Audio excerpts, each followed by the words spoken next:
హుజరాబాద్ నియోజకవర్గంలో ఉన్న దళిత కుటుంబాలందరికీ ఉన్న నమస్కారాలు.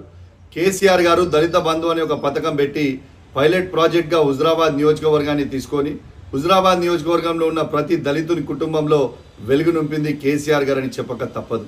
మరియు ప్రభుత్వం మారిన తర్వాత, కాంగ్రెస్ ప్రభుత్వం వచ్చిన తర్వాత రేవంత్ రెడ్డి గారు దళిత బంధుని రెండో విడతని హుజరాబాద్ నియోజకవర్గంలో ఆపడం జరిగింది.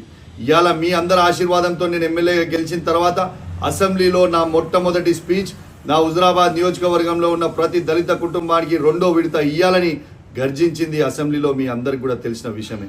అదేవిధంగా కరీంనగర్ జెడ్పీలో కూడా మంత్రి పొన్నం ప్రభాకర్ గారిని, కలెక్టర్ గారిని కూడా ఖచ్చితంగా మీరు రెండో విడత దళిత బంధు ఇవ్వాలని నిలదీసింది మీకు తెలిసిందే.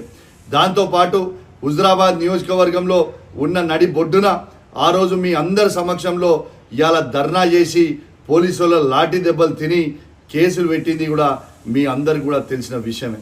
ఇవాళ దాంతోపాటు మొన్న జనవరి 12 తారీఖున ముగ్గురు మంత్రులు ఉత్తమ్ కుమార్ రెడ్డి గారు, శ్రీధర్ బాబు గారు, పొన్నం ప్రభాకర్ గారిని గట్టిగా నిలదీసిన తర్వాత ఇవాళ ఈ ప్రభుత్వం దిగొచ్చింది.